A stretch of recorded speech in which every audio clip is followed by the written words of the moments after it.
Hello. हाँ, माननीय सांसद महोदया बोल रही हैं आप? हाँ जी भैया, मैं बोल रही हूँ। मेरा नाम सर्वेश पांडे है हाँ जी। और मैं आपके बहराइच में ही रहता हूँ। हाँ जी। तो प्रेजेंट टाइम में आप हैं कहाँ? आपसे मुलाकात करनी थी। अगर मुलाकात ना हो सके तो फिर हम फोन पर ही बात करें। हाँ, मैं बाहर हूँ इस समय, बता दीजिए फोन पर ही। बात हमें ये करना था आपसे हम्म। कि जैसे कि मैंने अपना नाम बताया तो आप जान ही गई होंगी कि मैं जनरल कैटेगरी से आता हूँ। हम्म। लेकिन आपको हम लोगों ने वोट दिया था हम्म।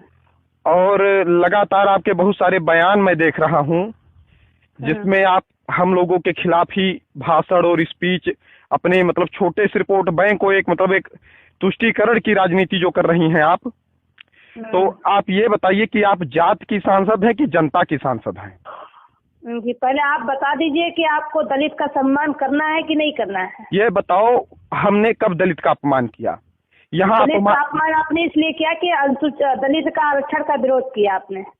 किस आरक्षण का? मैंने दलित के आरक्षण का विरोध नहीं किया। आप उससे पहले समझ लीजिए, मैंने आर्थिक आरक्षण तो की बात आपने की। आपको व्यक्तिगत तो मैंने आपको भी नहीं कहा है। जब दलितों के आरक्षण का विरोध हो रहा है इसलिए मैं दलितों के बहन आरक्षण जी, जो बहन जी, उनकी भी बात करती हूँ। बहन जी मेरी बात सुनिए। अभी आपका जस्ट एक वीडियो मैंने देखा जिसमें आप बता रही हैं कि राम मंदिर का कोई मतलब नहीं है, 3% ब्राह्मणों को लाभ होगा। अच्छा ये बताइए, कितने ब्राह्मण सिर्फ मंदिर से जी रहे हैं आज?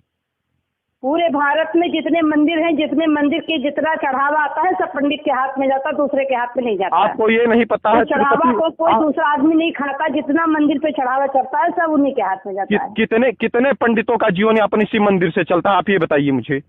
अब भारत में कितने मंदिर है, पहले आप मंदिरों की गिनती कर लीजिए तो ये बताइए। और जितना गिनती करने के बाद तय कर लीजिए कि उतने लोगों का, और जितना आप रिकॉर्ड भी निकाल लीजिए कि एक मंदिर का चढ़ावा आता कितना है। वो आज पैसा जितने मंदिरों में, बहन जी भारत में जितना मंदिर है वो चढ़ावा क्या सरकार के कोष में जमा होता है क्या? सुनिए, आजकल जो मंदिरें होती हैं वो ट्रस्ट के आधार पर चलती हैं। 1000-2000 पर रखे जाते होंगे पुजारी, और पुजारी कौन रखता है? वो ट्रस्ट का मालिक रखता है, वो उसके ऊपर निर्भर करता है। दूसरी बात, एक प्रश्न आपसे है मेरा कि क्या आज भी आप मतलब दलित शोषित हैं? आपको क्या लगता है कि क्या आज अपने अपने अपने घर में हमारा दलित अगर आप जाति नहीं मानते हैं तो हमारा रिश्ता भी तो होना चाहिए। तो आज हमें रिश्ते के तहत क्या आज हमारे घर आप रिश्ता करते हैं या हमारे घर खाना खाते हैं? क्या दलितों का आप अपमान नहीं करते हैं? आप हमारे गांव में दलित हरिजन कह करके क्या हमको अपमान नहीं करते हैं? ये बताओ, किसने आपका अपमान किया? आज सांसद हैं, जिस गांव में आज पहुंचती होंगी आप बड़े सम्मान के साथ, चाहे पंडित जी हो चाहे ठाकुर साहब हों, कि सांसद महोदय हमारे क्षेत्र में आई हैं, आपका सम्मान करते हैं, और आप बता रही हो कि आपका अपमान करते हैं। कौन अपमान करता है? क्या सुभाष त्रिपाठी अगर विधायक वहाँ से त्यागपुर से हैं या दद्दन मिश्रा विधायक सांसद हैं तो क्या खाली उनको एक जात ने जिताया? क्या उनको दलितों ने वोट नहीं दिया? क्या उनको पिछड़ों ने वोट नहीं दिया? आज तक जितना नहीं, सुनिए बहन जी, आज तक जिस तरह से आपकी बयानबाजी सुन रहा हूँ, नहीं, आपकी जिस तरह से बयानबाजी सुन रहा हूँ, सवर्णों को टारगेट करके उनको गाली देती हैं आप सिर्फ अपने तुष्टीकरण की राजनीति के लिए। क्या कभी सांसद ये दद्दन मिश्रा या सुभाष त्रिपाठी ने किसी दलित भाई को गाली दिया हो तो आप बताइए मुझे।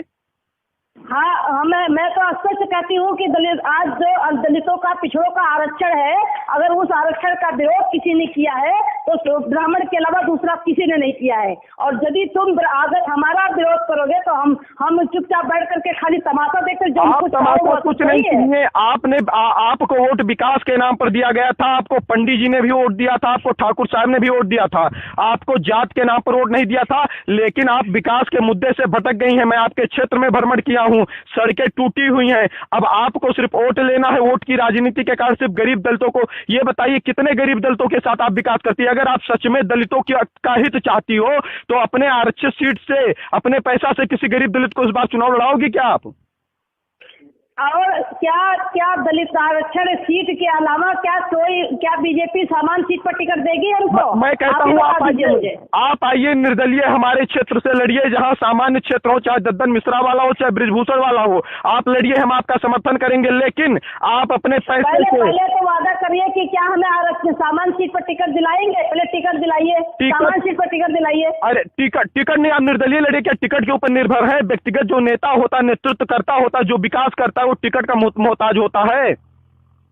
मोहताज नहीं होता है, आरक्षण इसीलिए दिया गया था कि बहन जीत जी करके अच्छा ये शुद्ध बताइएगा, बाबा साहब ने आरक्षण नहीं, बाबा साहब आरक्षण आपको तकलीफ इसलिए हो रहा है कि मैं जो कहते रहो वो हम कहते रहे, आप हमको गाली देते रहो हम सुनते रहे, लेकिन अगर सुनिए, हेलो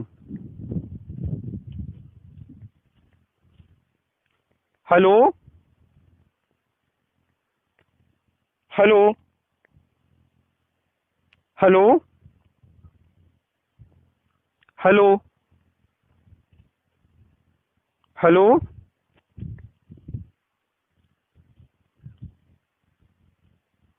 हेलो हेलो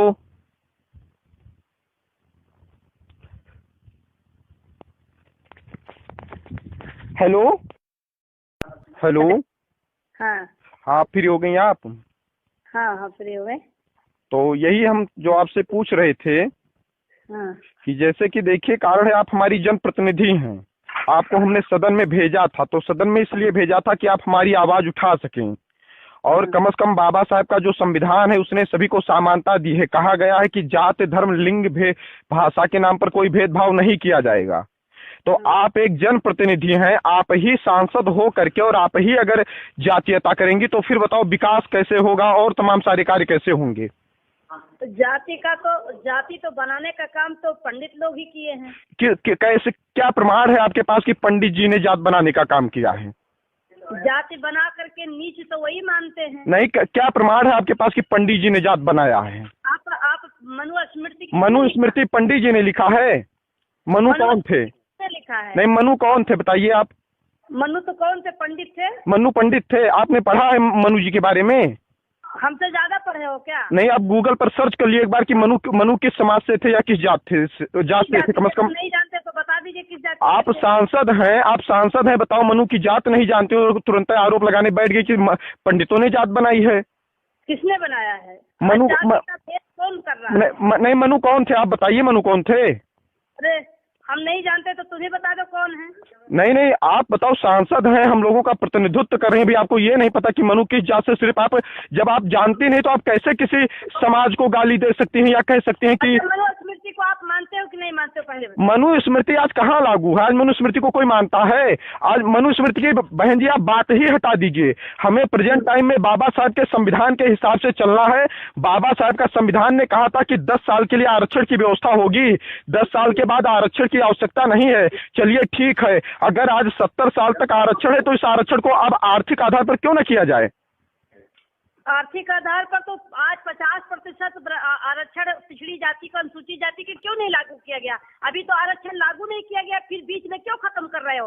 आप आरक्षण को खत्म करने की तो आप साजिश रच रहे हो, आरक्षण खत्म करने के लिए आंदोलन कर रहे हो, दलितों का अपमान करते हो, शोषण करते हो, और जब उस पर हम विरोध, आप कहते हैं कि हमारे दलितों के साथ क्यों हो रहा है, तो तुमको तकलीफ हो रहा है। हमारा आरक्षण खत्म हो रहा है, आंदोलन कर रहे हो, आगजनी कर रहे हो, भारत बंद का ऐलान कर रहे हो, तो हमको तकलीफ नहीं हो रहा है। ये बताइए, सुनिए मेरी बात सुनिए। संविधान को अपना कहने वाले और संविधान पर अपना कब्जा जमाने वाले आप लोग कहते हो कि मैं बाबा साहब के आदर्शों पर चल रही हूँ, ये बताइए। इसीलिए तो कहते हैं कि संविधान को नहीं मानते, मनु स्मृति को मानते हो। संविधान अरे आप बहन जी संविधान को नहीं मानती हैं। सुनिए, मनु स्मृति को नहीं मानते तो मनुष्य को फूको। मनुस्मृति आप फूक तो रही हो, मनुस्मृति सुनो।